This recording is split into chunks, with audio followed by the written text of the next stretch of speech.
أغرب أماكن ممكن تشوفها في حياتك. ورغم اعتقادنا إننا نعرف كل حاجة عن كوكبنا، إلا إن في أماكن ما شفتهاش حتى على الإنترنت. والغريب إن صعب قوي تفسير الأماكن دي، ومن كتر ما هي غريبة ومخيفة جدا وإنت بتسمع عنها وبتشوفها هتحس إن ده مجرد مشهد من فيلم خيالي ومستحيل يكون حقيقة.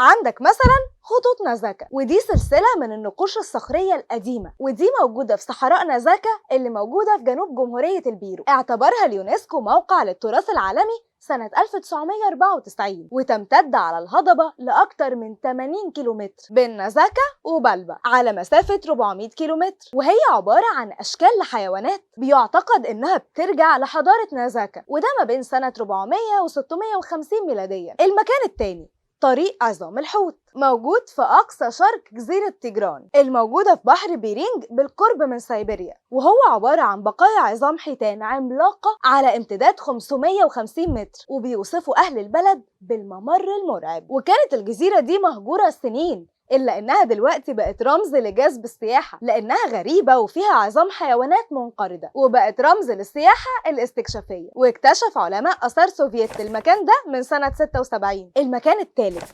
مثلث برمودا الأطلسي، وده مثلث غريب وكبير بشكل مذهل، بيغطي حوالي 500 ألف كيلومتر مربع في المحيط الأطلسي. وحسب التقارير اللي كتبت عن المكان ده فهو مكان بيسبب اختفاء للطيارات أو السفن اللي بتعدي عليه. والغريب إن محدش من العلماء لحد دلوقتي لقى تفسير لاختفاء الطيارات او السفن دي، حتى ما بيبقاش ليهم اثر للغرق او حرايق. طب امال بيروحوا فين؟ ده في ناس الخيال سرح بيها وتخيلوا ان المكان ده فيه فجوه زمنيه. المكان اللي بعد كده باب جهنم الموجود في صحراء كركم الموجوده في اسيا الوسطى، وده شرق بحر قزوين في تركمانستان، وهي حفره غويطه جدا بعرض 69 متر وعمقها أكتر من 30 متر، وبيطلع منها لهب بشكل مستمر، وده من حوالي نص قرن، وده نتيجة لتسرب الغاز المسال. كانت البداية وقت ما حفروا بير في المكان ده كانوا بيدوروا فيه على الغاز الطبيعي المسال، وبعدها فجأة حصل انهيار أرضي، وعلماء الجيولوجيا قرروا ان هم يولعوا في الغاز الخارج من الحفرة عشان ما يتسربش ويلوث الهواء ويبقى خطر على السكان اللي ساكنين هناك. وعملوا كده على امل ان كل ده هينتهي في خلال يومين، وللاسف من ساعتها النار مش بتقل،